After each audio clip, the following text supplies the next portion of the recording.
귀한 시간인데 저에게 이 귀한 자리를 허락해 주신 우리 목사님 그리고 또 장로님 또 성도 여러분에게 굉장히 감사의 말씀을 드립니다. 저는 이제 세 번째 이 교회에 오게 되는데요. 저는 79년서부터 미국 유학을 왔습니다. 시카고에 있는 유니버시티 오브 시카고에 유학을 와가지고 미국 생활을 이제 처음 접하게 됐는데요. 제가 한두 번은 한국 교회를 갔습니다. 그때 이제 저희 아버님하고 막역한 사이였던 차현회 목사님이 시카고에서 제일 큰 한인 감리교회에서 사역을 하고 계셨기 때문에 거기 한두 번 인사차 방문을 하고 난 다음에 제가 그런 생각이 들었습니다. 제가 한평생 유학 오기 전까지는 한국에서 한인교회를 다녔고 한국에 돌아가면 다시 시컨저컨간에 한인교회 다닐 건 뻔한데 미국에 있는 동안만이라도 한번 미국 교회를 한번 다녀보자. 그러면 한국에서 신앙생활하는 거하고 좀 다르지 않을까 하는 이런 느낌이 들었습니다. 그래서 저는 그 이후로는 시카고 대학교에 있는 그 주변이 하이드 파크라는 이름의 마을인데 거기에 있는 미국 교회를 주로 다녔습니다.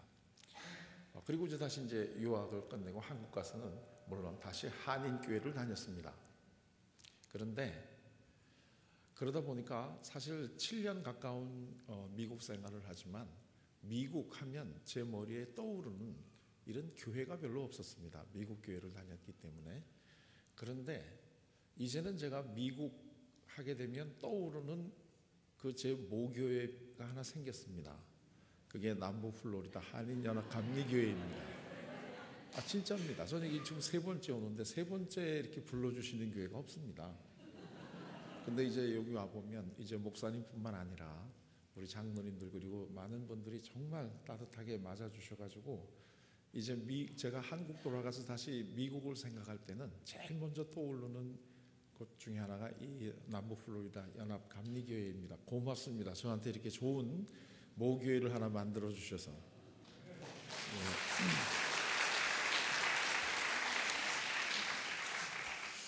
근데 제가 맨 처음에 여기 와서도 그렇고 오늘 또 굉장히 아주 참 기쁩니다.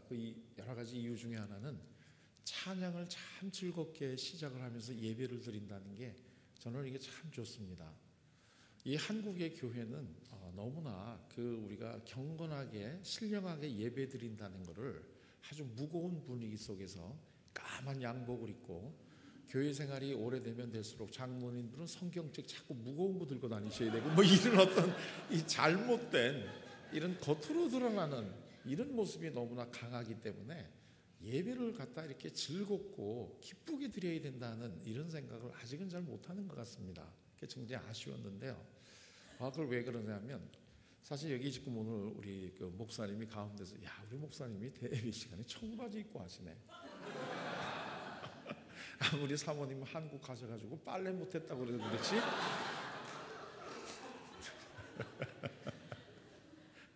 그래서 저도 지금 이렇게 입고 있는데 참.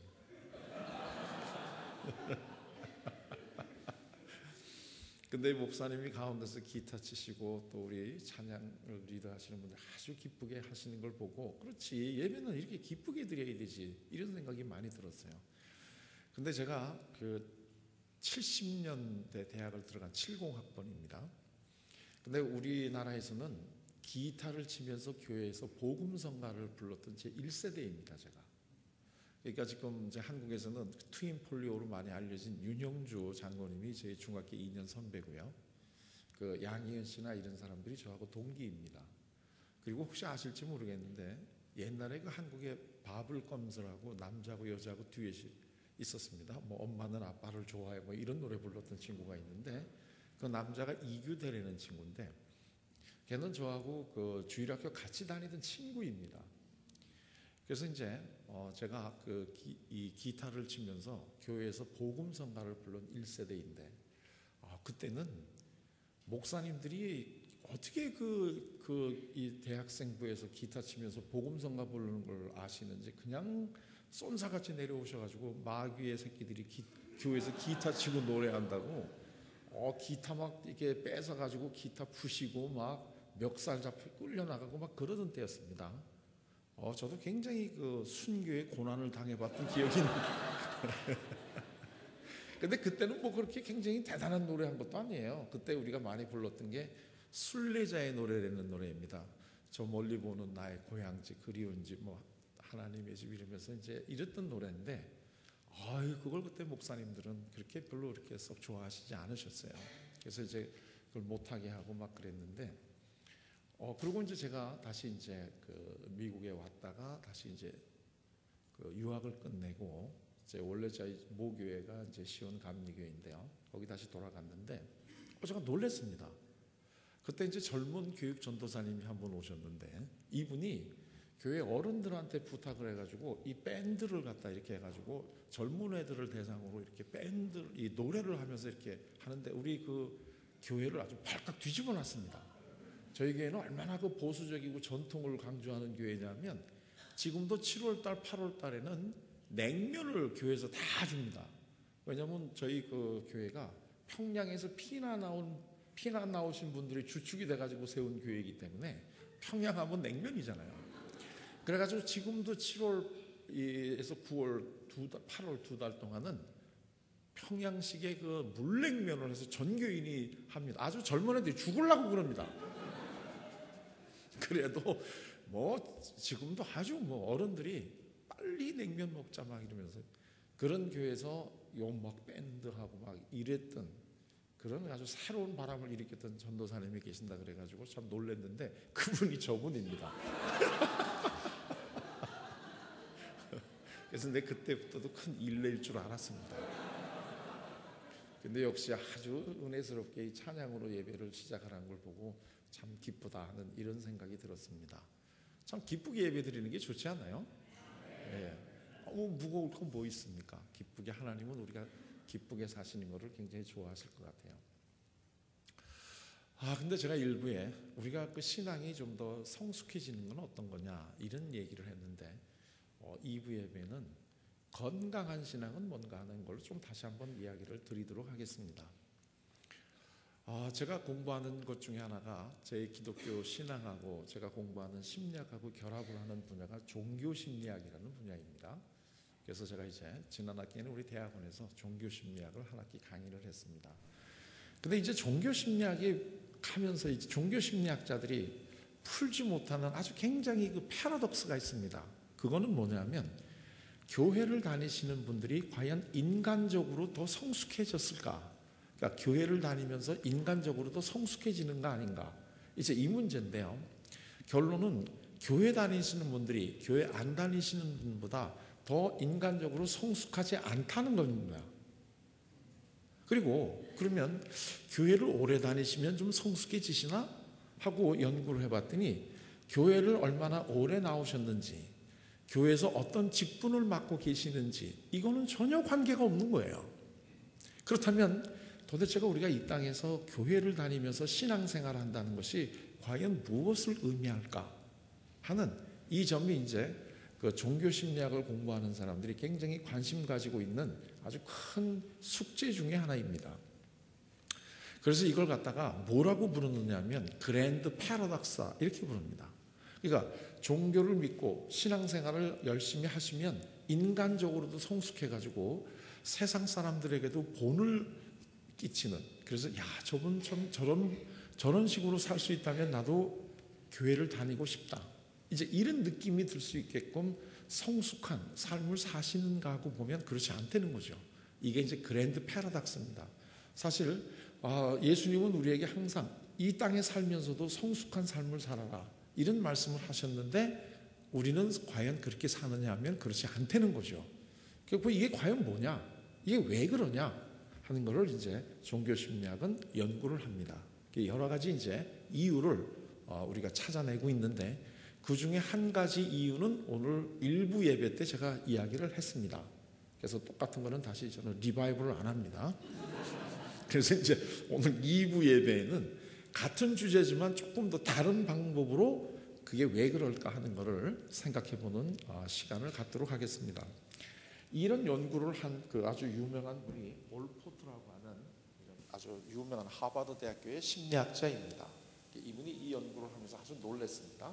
그러니까 이분은 원처음에 연구를 시작을 할 때 이 종교를 갖고 있는 분들은 그렇지 않은 분들보다 인간적으로 더 성숙할 거다, 이런 생각을 가지고 연구를 시작을 했는데, 해보니까 안 그렇고, 어떤 면에서는 이 교회를 다니시는 분이 안 다니시는 분보다 더 이 편견도 심하고 더 배타적이고 이런 면이 있구나 하는 것을 깨닫고 아주 놀랐습니다. 그래서 이제 이걸 어떻게 이거를 풀어가야 될 것인가 하는 것에 대한 고민을 했는데, 그래서 이분은 무엇을 연구를 했느냐면, 도대체가 신앙생활을 하는 사람들이 왜 할까? 신앙생활을 왜 신앙생활을 할까 하는 것을 이제 그 이유를 연구해 보기 시작을 했습니다. 그런데 이제 신앙생활을 한다는 것은 행동을 하는 거죠. 왜 교회 나오는 행동을 왜 할까?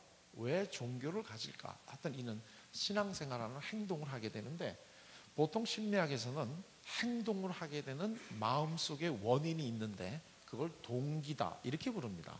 동기. 그러니까 예를 들면 어떤 범죄가 일어나면 이 그 경찰들이 제일 먼저 조사해 보는 게 이 범행을 저지를 동기를 갖고 있는 사람이 누군가, 이거를 찾아보잖아요. 그러면서 이 범행을 저질러 가지고 제일 이익을 받을 사람이 누굴까, 뭐 이런 거를 하는 걸 갖다 우리가 뭐라고 부르나요? 범행 동기다 이렇게 부르죠. 모티베이션, 범행의 동기. 그러면 우리가 신앙생활을 하는 것도 일종의 활동을 하는 건데, 행동을 하는 건데, 그러면 왜 우리가 신앙생활을 하죠? 그러니까 신앙생활의 동기가 뭘까 하는 거를 이제 조사를 해봤단 말이죠. 근데 어떤 행동이든지 행동을 하는 이유는 크게 보면 동기는 두 가지입니다. 하나는 내재적 동기라고 부르는 게 있고, 하나는 외재적 동기라고 부르는 게 있습니다.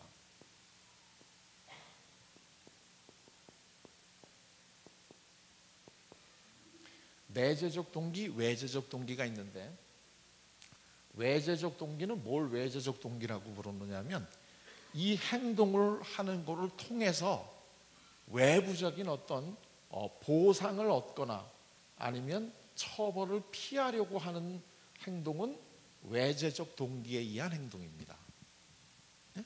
그리고 내재적 동기에 의한 행동은 뭐냐면, 하는 게 재밌어서, 그거 하는 게 좋아서, 그거 하는 것이 보람이 있어서 하는 이러한 것을 내재적 동기다 이렇게 우리가 부릅니다. 좀 차이가 나죠. 그러니까 예를 들면 공부를 우리가 하는데 왜 공부를 하느냐 할 때는 공부하는 동기는 두 가지입니다. 공부를 해서 좋은 대학을 가고 그래서 좋은 직장을 가지고 이렇게 되면 이거는 외재적 동기에 의해서 공부를 하는 겁니다. 그런데 공부를 너 왜 하니? 그럴 때 나는 공부하는 게 참 재밌어요 이렇게 얘기를 한다면 이 사람은 공부를 내재적 동기에 의해서 하는 겁니다. 그러니까 공부하는 데는 행동이 중요한 게 아니라 그 공부하는 그 동기가 뭐냐 하는 것을 심리학에서는 굉장히 중요하게 생각을 합니다. 제가 지난 어제 바로 우리 오늘 기도를 해주신 우리 장로님하고 같이 이제 저녁 식사를 하면서 이제 이런 얘기 저런 얘기를 했는데, 제가 어저께 우리 장로님은 점심 때 처음 뵀습니다.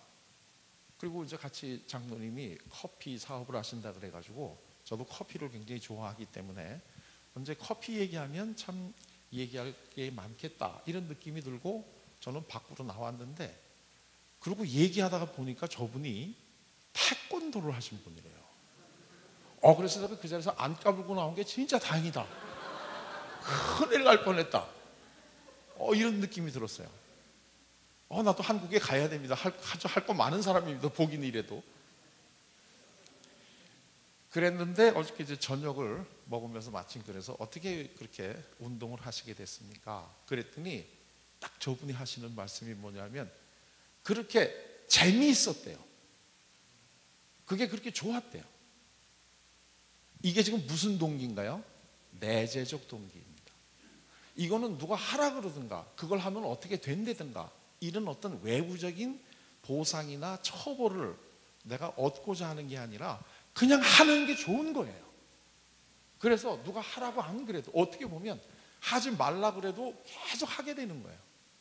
그래가지고 이 도장을, 태권도 도장을 가고 싶었는데 그 부모님이 못 가게 하시면서 자꾸 가겠다니까 아주 멀리 있는 데를 가라 그랬대요. 다니다가 힘들면 안 다닐 줄 알고. 근데 본인은 오히려 더 좋았대요. 오고 가면서 계속 운동할 수 있으니까. 야, 이건 못 말리는 거예요. 이게 바로 내재적 동기에 의한 거예요. 에베레스트산을 제일 먼저 올라간 사람은 힐러리라고 하는 사람인 건 아시죠? 이 힐러리라고 하는 분은 에베레스트산을 제일 먼저 올라갔기 때문에 그 이후에 부귀와 영예와 모든 걸 다 누렸습니다. 그래가지고 나중에 자기까지 얻었죠. 그랬는데 이 힐러리 경이 거기 왜 올라갔습니까? 그랬더니 그분이 하신 유명한 얘기가 뭐죠? 거기 산이 있으니까 올라간 것 뿐이에요. 거기 산이 있으니까 올라간 것 뿐이야. 그랬더니 다른 사람이 있다가 혹시 거기 인류 최초로 거기 올라갔다가 내려오면 앞으로 어떤 많은 보상이 따를 거다라는 걸 알고 올라가신 거 아닙니까?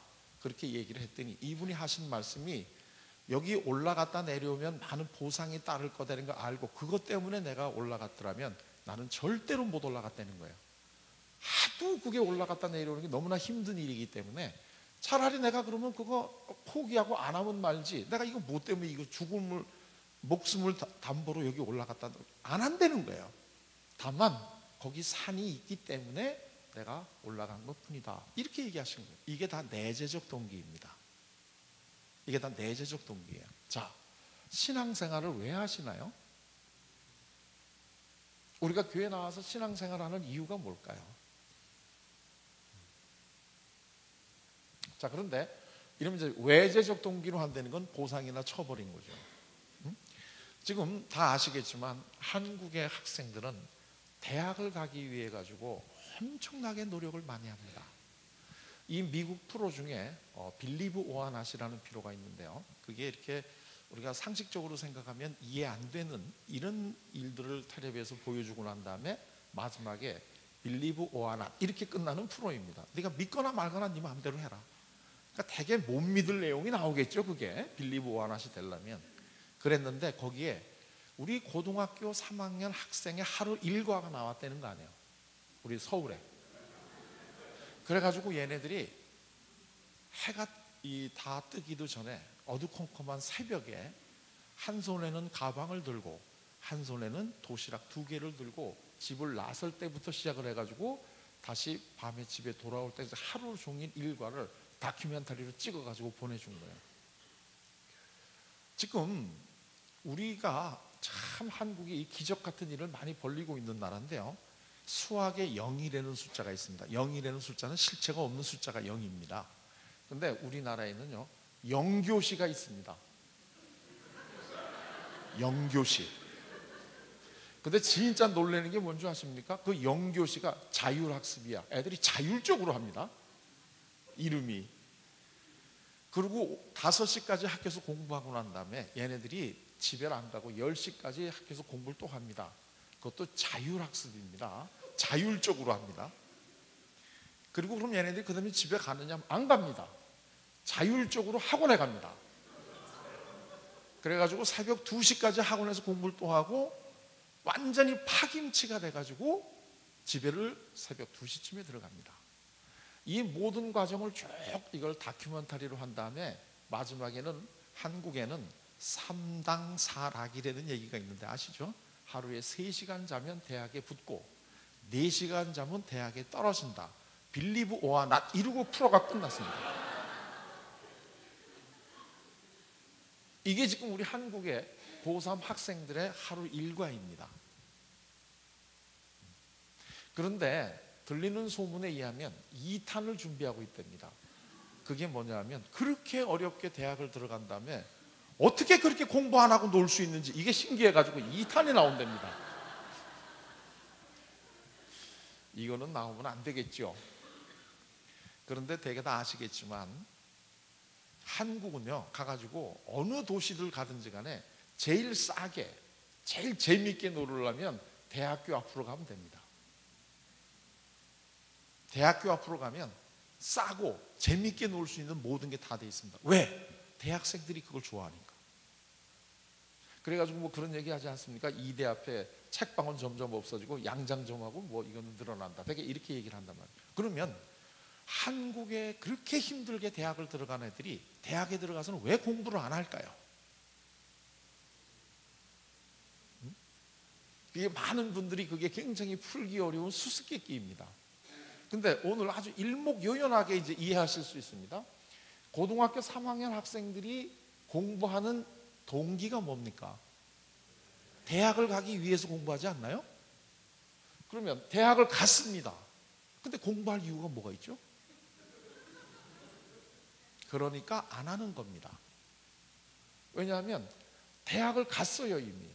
옛날에 우리 어렸을 때는 너 앞으로 커서 뭐가 될래? 뭐 남자들은 뭐 대통령, 뭐 장관, 뭐 이런 얘기를 많이 해가지고 한국의 어린아이들이 남자애들이 너무 허풍 떠는 거를 일찍 배우는 거 아닌가 이렇게 이제 걱정들을 많이 했는데 요즘 애들은 아주 그 목적이 구체적입니다. 초등학교 애들한테 너 앞으로 커서 뭐가 될래? 저 대학교 갈래요. 이게 목적이 됐어요.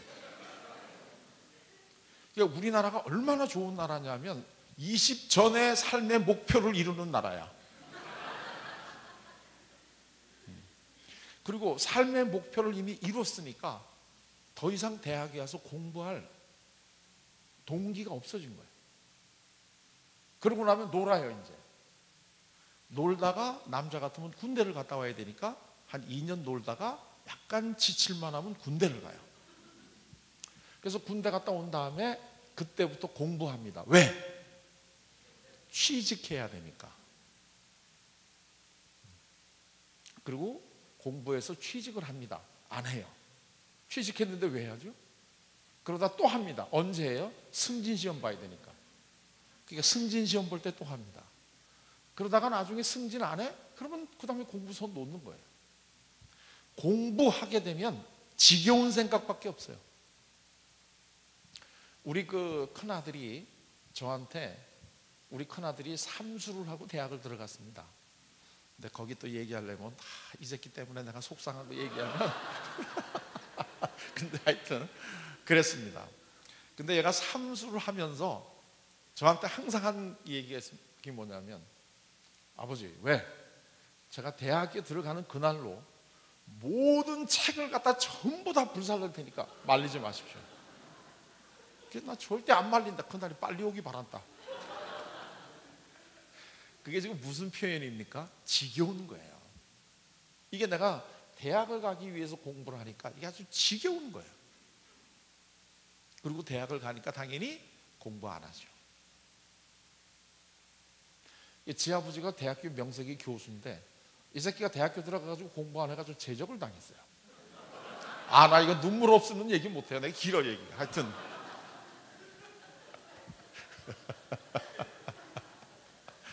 자, 그런데 결국은 나중에 또 제적한 사람 구제해주는 시기가 있어가지고 얘가 또 구원을 받았어. 그래가지고 졸업을 했어요. 얘도 지금 자기 인생을 두고두고 여러 가지로 반성을 하면서 굉장히 많이 성숙해졌어요. 이제는 그것만 해도 고마운 일이죠. 저도 저 딴엔 반항하면서 뭔가 삶을 지금 지겹게 살아온 거니까. 그런데 얘가 자꾸 저한테 궁금해하는 게 뭐냐면 제가 집에서 책을 보잖아요. 그리고 이제 영어로 된 책을 보잖아요. 아빠는 왜 그렇게 책을 봐? 이렇게 얘기를 해요. 근데 사실 저는 공부하는 게 재밌어요. 그래서 내가 책을 보는데 얘네들이 내가 재밌어서 책을 본다 이렇게 되면 저를 존경을 안 할까 봐 야, 나도 공부하는 게 지겨운데 니들 먹여 살리려면 책 봐야 되지 않냐? 그러면 야들이 그래도 당분간은 굉장히 저를 존경하는 눈치로 바라본다 이거예요. 근데 사실은 저는 공부가 재밌어요. 안 재밌으면 그거 했겠어요? 그래서 저는 이 내재적 동기를 가지고 공부를 한 거죠. 그런데 이 차이는 뭐냐면 이 외재적 동기를 가지고 이 공부를 하다 보면 이걸 더 이상 얻지 못하거나 필요가 없어지면 안 하는 거예요. 왜냐면 저것 때문에 했으니까. 그런데 만약에 공부하는 게 재미있거나 보람이 있었다면 누가 뭐라고 하든 간에 계속 하겠죠, 평생. 왜냐면 그게 재미있으니까. 그게 내가 보람을 느끼는 거니까. 이게 이제 외재적 동기하고 내재적 동기하고의 차이가 나는 거단 말이죠. 그러면 성서에 나와 있는 예수님이 우리에게 원하시는 것은 외재적 동기로 신앙생활을 하는 것을 원하시나요? 내재적 동기로 신앙생활을 하는 걸 원하시나요? 예, 내재적 동기로 하는 신앙생활을 원하시는 거죠. 자, 그러면 다 내재적으로 하면 되는데 어떨까 하고 보니까, 이거를 미국에서 연구를 해보니까, 교회 다니시는 분한테 연구를 해보니까 놀랍게도 외재적 동기로 신앙생활을 하시는 분이 내재적 동기로 신앙생활을 하는 분보다 월등히 더 많은 거예요. 외재적 동기로 신앙생활을 하는 분이 내재적 동기로 신앙생활을 하는 분보다 월등히 더 많은 거예요. 그리고 아까 그러면 교회 다니는 사람이 안 다니는 사람보다도 더 배타적이고 편견이 심하고 좀 더 미성숙하다 하는 거를 다시 연구를 해보니까, 외재적 동기를 갖고 있는 분들이 제일 편견이 심하고, 종교를 안 가지고 있는 분이 중간이고, 내재적 동기를 갖고 사시는 분이 제일 편견이 적은 성숙한 신앙을 갖게 되는 거예요. 이해가 되셨나요?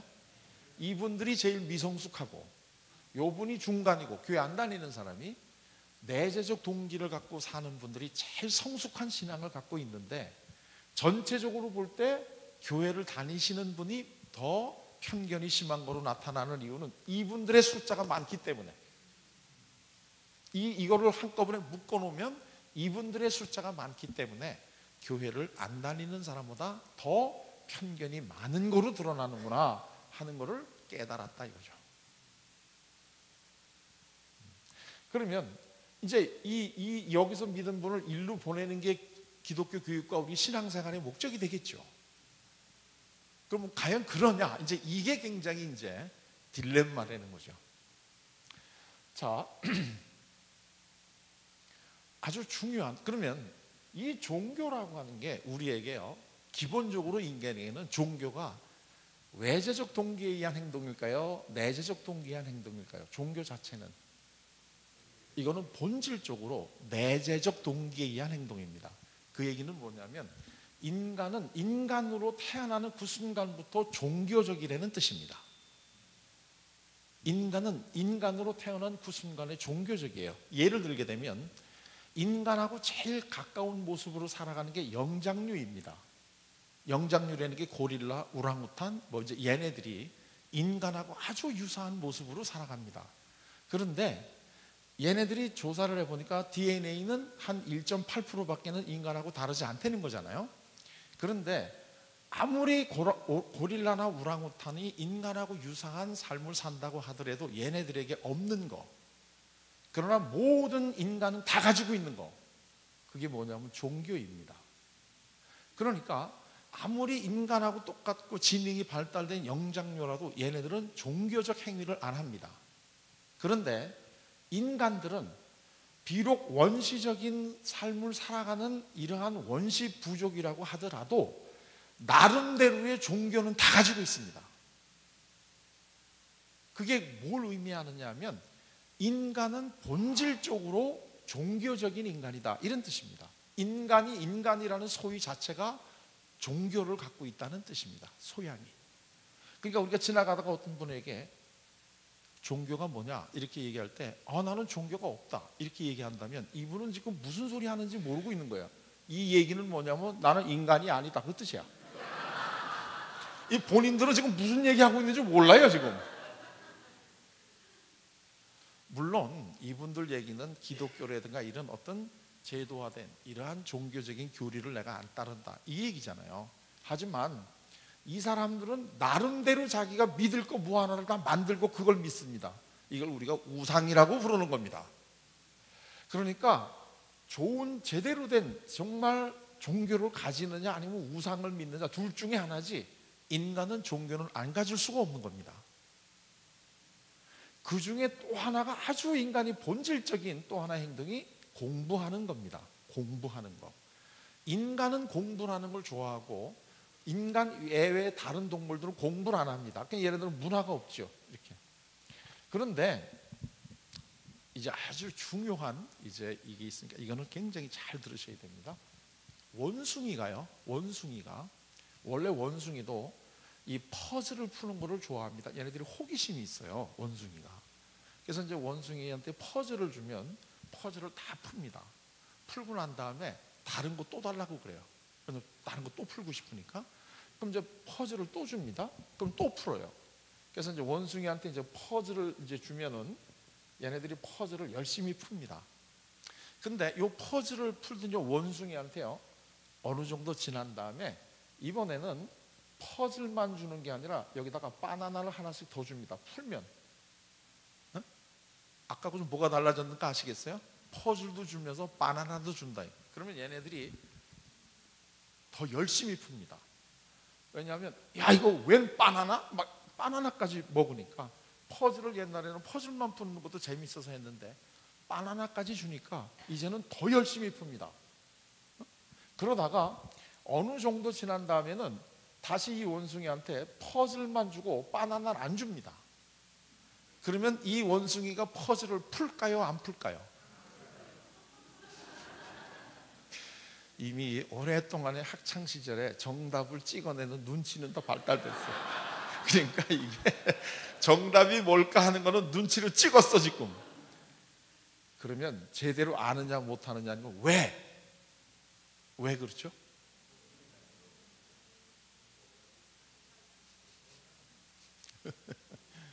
정답은 맞아 안 풀어요 얘가. 그래서 이때는 풀고 이때는 안 풀어요. 그럼 왜 안 푸느냐? 이 원숭이가요 점차적으로 일러가면서 퍼즐을 푸는 동기가 달라졌어요. 맨 처음에 여기는 무슨 동기로 풀었어요? 내재적 동기로. 요게 이제 내재적 동기 플러스 보상이 따랐어요. 그러면 얘는 요 경험이 자꾸 되풀이되는 과정을 통해서 퍼즐을 푸는 이유가 바나나를 얻기 위한 수단으로 변했어요. 네? 그래서 처음에는 재미있어서 풀다가 퍼즐을 푸는 이유가 재미있어서 풀다가 두 번째는 바나나를 얻는 수단으로 퍼즐을 풀기 시작을 했어요. 그러다가 나중에 퍼즐을 풀어도 바나나를 안 줘. 그러면 원숭이가 퍼즐을 풀 이유가 있나요 없나요? 없어졌어요. 그게 안 풀어. 아마 원숭이는 요때의 원숭이는 속으로 그럴 거예요. 야 내가 바보냐? 바나나 안 주는데 풀게? 이렇게 생각할 거예요. 얘 한계는 지가 바보라는 걸 몰라. 왜냐하면 원래 자기는 퍼즐을 그것 때문에 푼 게 아니야. 그러니까 내재적 동기에 의한 행동이 외부적인 보상하고 결합이 돼가지고 주어지다 보게 되면 나중에는 그 외부적 보상이 내가 행동을 하는 원인이 돼가지고 외재적 동기로 변해요. 자, 이제 또 다시 예를 한번 들어보시죠. 애들이 어렸을 때 공부하는 게 재밌어요? 재미없어요? 재밌어요. 그러니까 엄마들이 애들 키울 때 어렸을 때 보게 되면 자꾸 엄마 따라다니면서 엄마 이거 왜 그래? 여기서는 왜 이런 일이 왜 생기는 거야? 엄마 나 동화책 좀 읽어줘. 얘네들은 뭔가 호기심이 나가지고 계속 물어보지 않아요? 그리고 누가 뭐라고 안 해도 라디오 해부해보고 말이죠. 막 이런단 말이죠. 이게 바로 호기심이에요. 뭔가 알고 싶어서 공부를 해요. 그러다가 얘네들이 점차로 공부하는 목적이 뭐로 변해요? 학교 가서 좋은 성적 얻는 거. 좋은 성적 얻으면 엄마 아빠가 선물 사주는 거.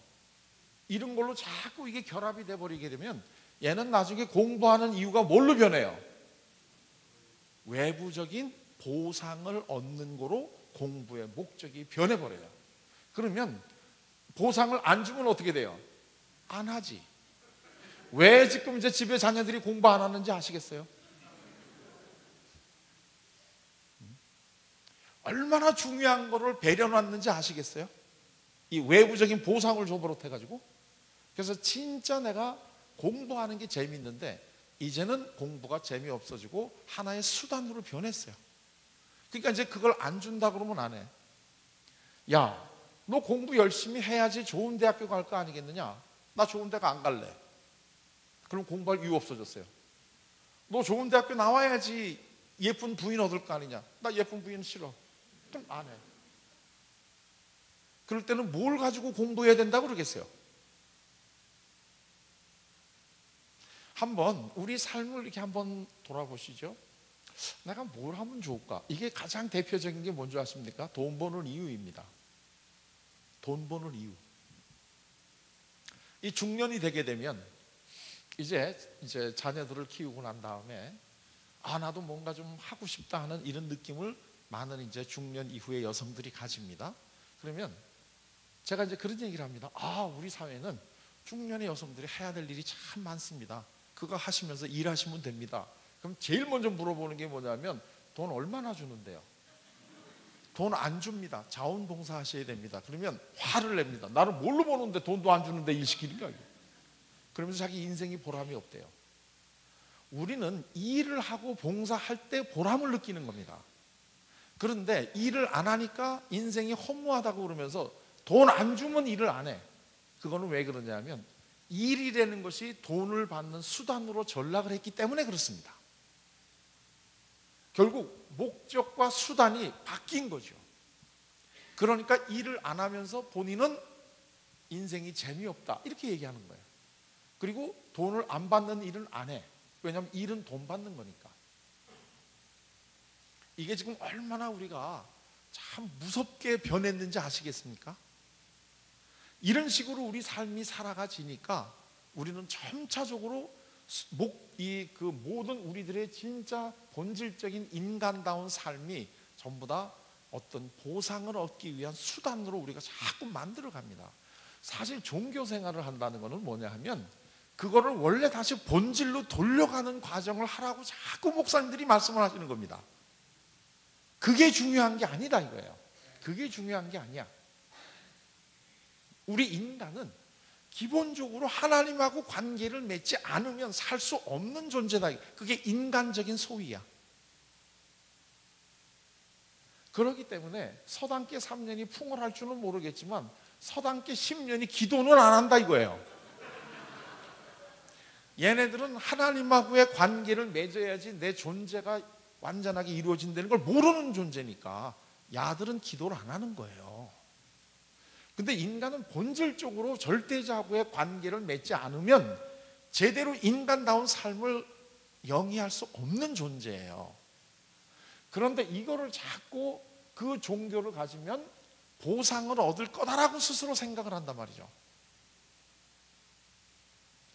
참 제가 안타까웠던 이러한 그 경험을 하나를 했는데, 제가 알고 있는 어떤 젊은 집사 내외가요 굉장히 교회에서 아주 신실하게 신앙생활을 잘한다 이러면서 이제 칭찬을 받던 이런 그 젊은 집사 내외가 있었어요. 근데 이분이 어느 정도냐면 이 남편이요 이 일주일에 2번씩 서울 군교에 있는 기도원에 가가지고 철야 기도를 하고 회사로 직접 출근할 정도로 정말 신앙심이 깊다, 이제 우리가 이렇게 인정하는 거죠. 그런데요 무슨 일이 있었느냐 하면 이분이 회사 일이 굉장히 이제 바빠가지고 열심히 일을 한 다음에 이 철야 기도를 가가지고 서울 군교에 있는 기도원에서 철야 기도를 하고 다시 아침에 회사로 오다가 너무나 졸려가지고 잠깐 졸음운전을 하다가 교통사고로 돌아가셨어요. 그랬는데 그러고 난 다음에 이 부인 집사님이 워낙 이분도 열심히 신앙생활을 한다고 칭송이 대단했는데 그 다음부터 교회를 안 와요. 왜냐하면 하나님이 진짜 계신다면 철야 기도까지 가서 했던 자기 남편을 교통사고로 데려가셨을 리가 없다는 거야. 지금 그 얘기는 뭘 의미하는 줄 아세요? 이분이 열심히 기도 생활하고 철야 기도한 거는 그러면 복 받는다고 생각하고 한 거야. 그런데 하나님이 복은 주시기는커녕 남편을 데려가니까 이런 하나님은 없다는 거예요. 그러면서 교회 안 다니시는 거예요.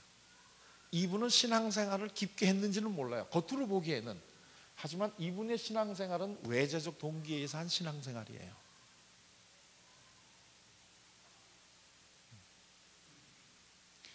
근데 우리가 원래 다시 이제 이 내재적 동기, 인간의 본연의 모습, 이건 하나님과 좋은 관계를 맺어야지 인간이 되는 거예요. 그래야지 우리들의 삶이 완전해지는 것인데 일로 다시 돌아가려면 우리가 이것 때문에 혹시 지금까지 신앙생활을 했다면 이게 아니라는 원래의 모습으로 돌아가는 노력을 해주셔야 돼요. 물론 우리가 신앙생활을 열심히 하게 되면 이 땅에 살면서 많은 복을 받는 것은 사실이에요.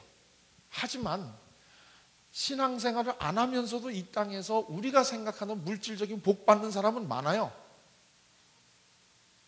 그리고 사실은 신앙생활을 열심히 하지만 이 세상적인 잣대로 볼 때는 크게 복 못 받는 분도 많아요. 얼마 전에 우리 목사님이 설교하실 때 그런 말씀을 하셨는데, 교회 다니면은 고난이 없다고 얘기하는 거는 그거는 거짓말이에요. 우리 일반 사람들이 느끼는 삶의 어려움을 다 느낄 수 있어요. 하지만 그것이 우리들의 신앙생활을 좌우할 수 있는 게 아니에요. 왜? 그게 우리의 목적이 아니니까. 우리가 신앙적으로 열심히 살게 되면 복 받을 수 있어요. 당연히 받죠. 하지만 그것이 우리들의 신앙생활을 하는 목적이 되면 안 돼요. 그거는 우리들이 열심히 신앙생활하는 결과로 나오는 하나의 바이 프로덕트에 불과한 거예요. 그게 우리들의 목적이 되는 신앙생활을 하면 안 돼요. 이게 우리가 건강한 신앙생활을 하는 거예요. 그건 하나의 바이 프로덕트에 불과한 것이 그건 아닌 거예요. 이 장모님이 그 다음에 또 하신 얘기, 장모님은 어저께 저녁에 저한테 오늘 얘기할 수 있는 굉장히 중요한 재료를 주시다니까 본인은 모르실 거예요. 그리고 저분이 운동을 끝나시고 난 다음에 그 다음에 하는 일들이 되게 이제 도장이라든가 이런 걸 하시는데 그게 딱 하기 싫어지더라는 거예요. 당연하죠. 내가 운동 자체가 본질적으로 좋아서 하신 분이 이제는 그렇게 내가 좋았던 운동을 갖다가 돈 벌기 위한 수단으로 생각하게 되면 그때는 하기 싫어지지. 이해가 되셨나요?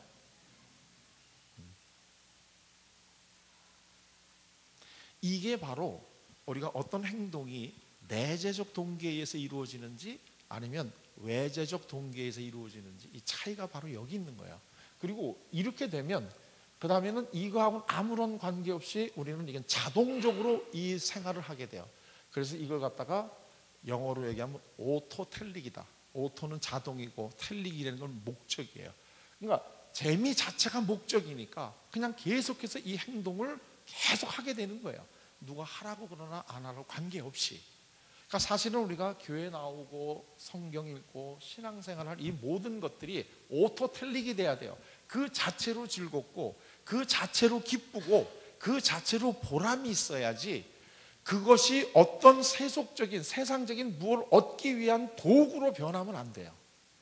그때부터 우리 신앙은 이제는 외재적인 외부의 무엇에 의해서 의존되는 신앙이 되는 거죠. 다시 얘기하면 이거를 갖다가 우리가 목적이 돼버리게 되면 이제는 바나나 안 주면 퍼즐을 안 푸는 원숭이가 돼버리는 거예요. 우리 원래는 바나나가 있거나 없거나 관계없이 퍼즐이 재미있는 이 상태를 계속 유지해야 돼요. 그리고 바나나는 내가 퍼즐을 푸는 거하고 관계없이 그냥 하나에서 주어지는 바이 프로덕트에 불과한 거예요. 그게 우리의 목적이 되면 안 되죠. 성서는 우리에게 그러한 삶을 살아라 하고 우리에게 아마 권면하고 있지 않을까 하는 생각이 들어요. 누구한테 보이는 것도 아니고 그걸 통해서 뭔가 얻는 이 소위 외식하는 게 아니고 정말로 내가 좋아서 누가 보거나 안 보거나 관계없이 이게 나의 삶이고 내가 정말로 이 종교생활 나의 삶이 기뻐지고 하는 이런 보람과 재미, 이것이 우리들이 신앙생활을 하는 가장 본질적인 동기여야 되는 것. 이게 사실은 아마 성숙한 신앙일 거예요. 그리고 아마 주님은 우리가 이러한 신앙생활을 하기를 바라시고 계실 거예요. 지금까지 다 이런 마음을 가지고 신앙생활을 하셨겠지만 우리가 한 번 더 우리가 오늘 우리들의 삶을 한번 확인을 해보고 앞으로도 계속 이 내재적인 동기에 의한 정말로 즐거움과 보람과 기쁨에 의한 그러한 신앙생활을 하시는 우리 남부 플로리다 연합 감리교회 교인들이 다 되시기를 바랍니다. 고맙습니다.